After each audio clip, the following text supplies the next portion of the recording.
The first time I ever raced, I rolled 3 different times.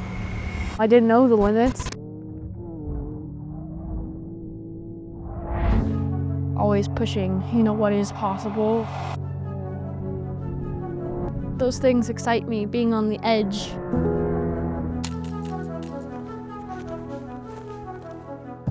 I'm not afraid to face fear, to find my limits.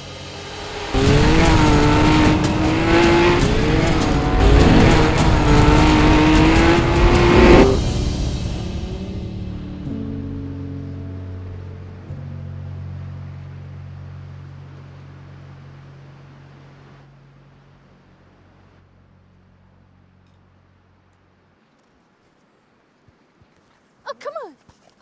Come on. There's a lot of things to do on a ranch, especially when you have animals. There's random stuff we have to do, splitting wood, stacking wood. I mean, it's normal work. Like, I grew up doing anything and everything, like.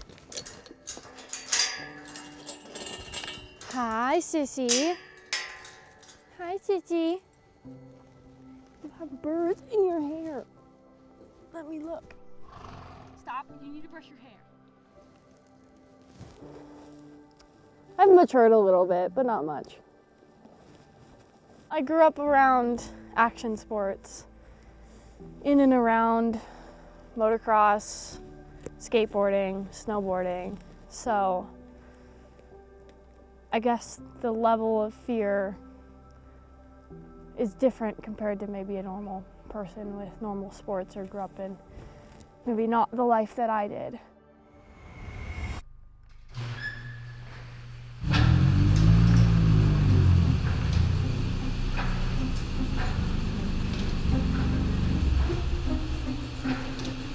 Welcome to Blockhouse Racing headquarters, or the shop. This is, basically the headquarters for my family's racing and where I grew up. It's my home away from home. It's where I grew up coming every day after school to do homework, while my dad worked. Honestly, I think my earliest memory is drifting crazy carts on this floor and severely annoying my mom and dad.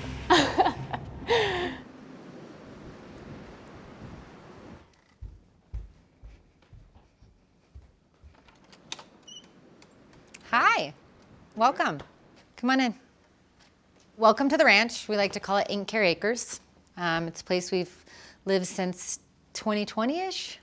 Let's interview maybe over in the kitchen. It's where I spend most of my time when I'm home. Yeah, I mean, 3 kids cooking and cleaning. Takes a little bit of time. I started racing rally cars just because, well, it looked really fun. For me, it's a combination of enjoying nature and then also kind of pushing myself beyond my limits, because I push myself each time a little bit further, out of my comfort zone. And it's just really fun. And to feel a car slide sideways is magical. I'm trying to find a photo of them. Can you wish me luck? Oh, look! I might have found them. I can't believe I found them. I still haven't really unpacked everything. I literally grew up in motorsports, in rally paddocks, in service parks, traveling around the world with my mom and dad. She watched her dad race rally, flying by at over 100 miles an hour, and trees are this close, right? So her baseline for what is adventurous was much higher than most people's. She knew what she could do because she's seen it presented to her by what her father and what I did. So to her, that was normal. It's literally been in my blood since I was born, and there's no getting rid of that. You see it physically on these walls and all of the history that I've just grown up around. I spent most of my time as a kid in my dad's office, which is this space. He would be working here, and this is what I called my playroom, in this box. Just sitting here playing while my dad used to work right there. The only way for you to understand my childhood is by me taking you there.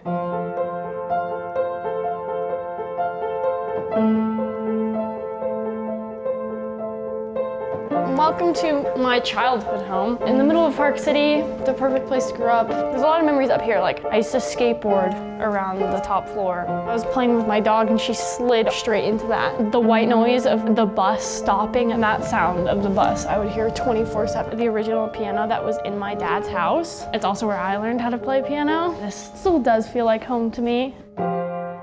My dad taught me this one. It's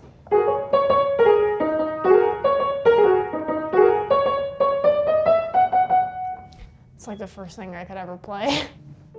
I would say that has always been an extra level of expectation. Of course our family is competitive. Anything we do, like we're probably gonna race to see who gets in the car first, or any game that we play, of course we wanna win. Because of my last name and because of how many eyes I was in front of from a very early age, I expected myself to be that good already, so I had to work that much harder for myself.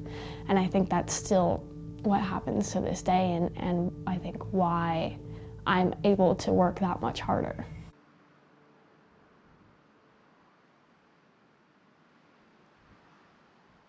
Lia started racing, I think her first race, she was 11. She just said to us, I want to race. The first time I ever raced was in off-road little buggy, and I rolled 3 different times during that race weekend, and that's just because I didn't know the limits, and it's about finding them, and I did find them at that moment, but always trying to push them as well.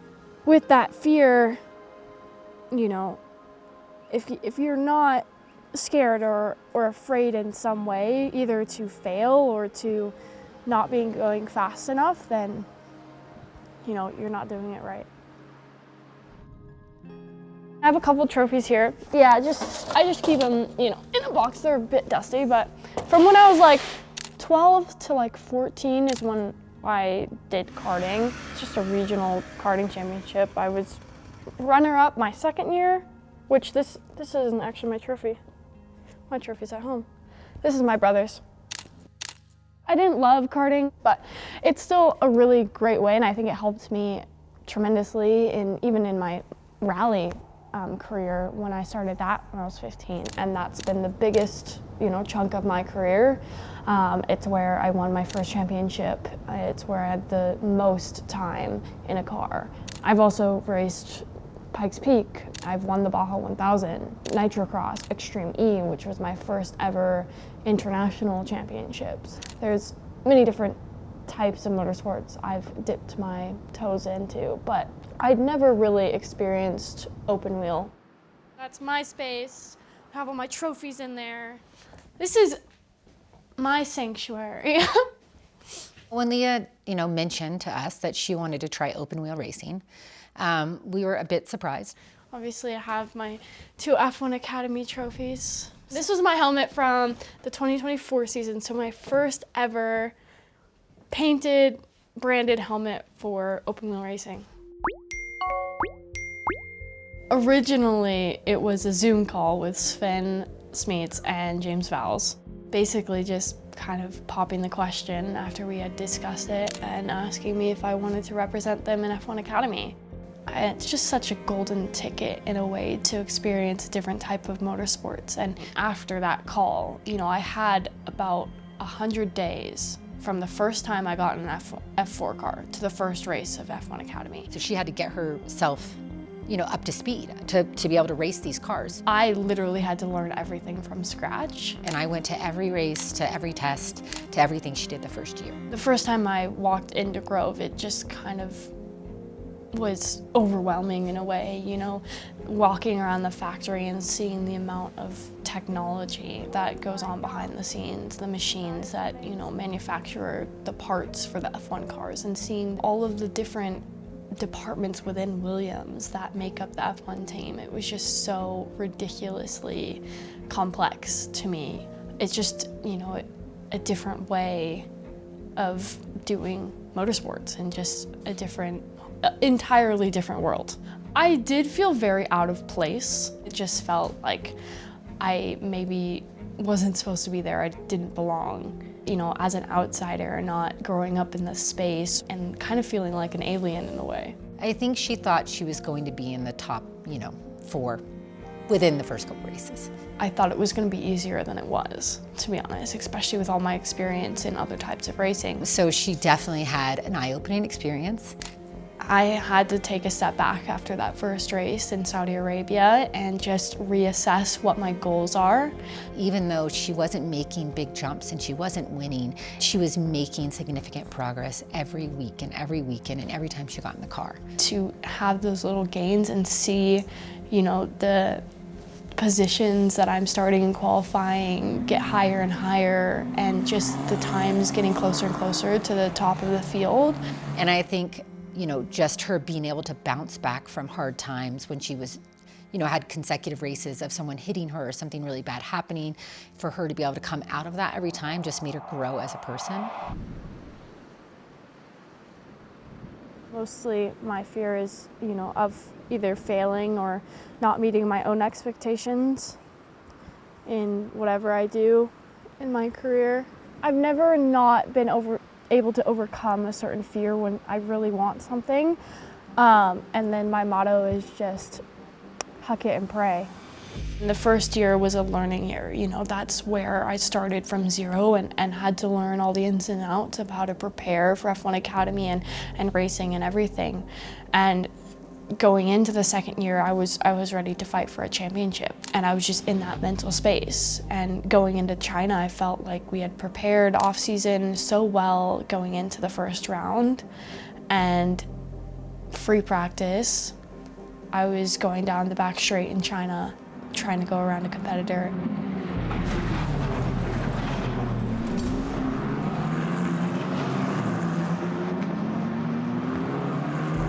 Into the barrier, the chassis totaled, gearbox, engine gone. Qualifying was only 3 hours away. There was no way we were making that. I had to sit out my first qualifying of the season, and that meant I started back of the grid for both races.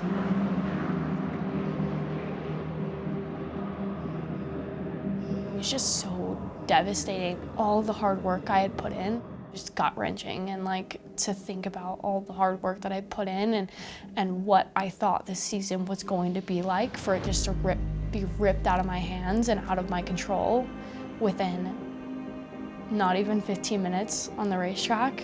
It just feels ridiculous. Even looking back on it, I just think about what could have been if someone else's mistake didn't ruin my championship.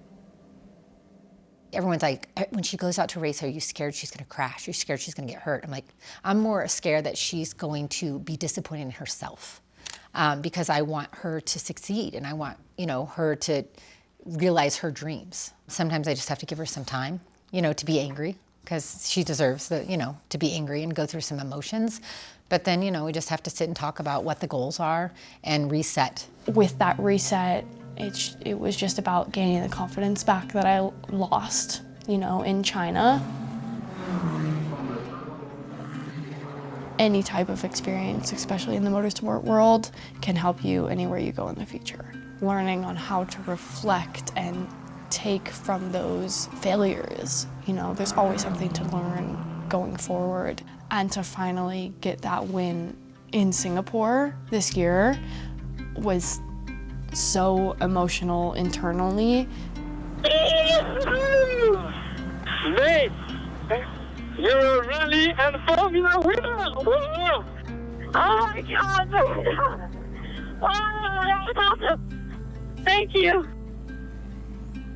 To, finally have all of that hard work pay off, especially with the stuff that was out of my control. It just feels so good to finally get that. Academy, Lia Block! Operated by ART. At this point in my career, it is a lot about self-progression and just learning, because I'm still very early into my career and still figuring out what I want to do for the rest of my career in motorsport. But at the same time, I wouldn't be a race car driver if I didn't have the drive to win, and that's what I want to do. Any opportunity is a good opportunity because no matter what the opportunity entails, especially in motorsport, that experience can always help you further in your career.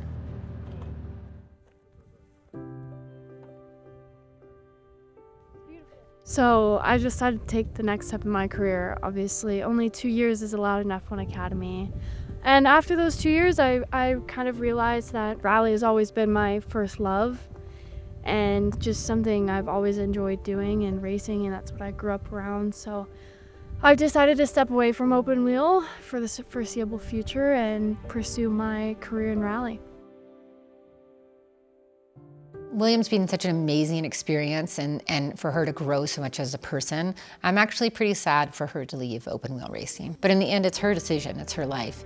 And going back to rally is pretty exciting for me because I get to be in the trees in the forest again. I like to be in nature and have dust in my face, so I'm excited.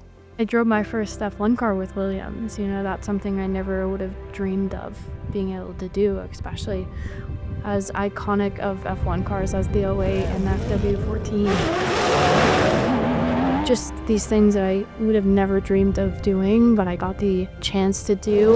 That was amazing. Yeah, just looking back on it, I wouldn't trade it for anything, that's for sure. To me, it's take opportunities that are coming your way. Like this F1 Academy was an opportunity that came to her, and she took it, even though she was not prepared for it. So I think with her moving forward, it's just take the chances and opportunities, even if you think maybe you're not prepared for it. I've just really enjoyed, you know, showing that, you know, us girls can do that, and it's been proven before, but see that development and seeing us on that stage with F1 Academy and seeing how that brings in more female audiences and young girls that actually want to become drivers or even just work within motorsports. That's what, you know, helped me on this journey is knowing where I started and how hard I've worked since then to get where I am now.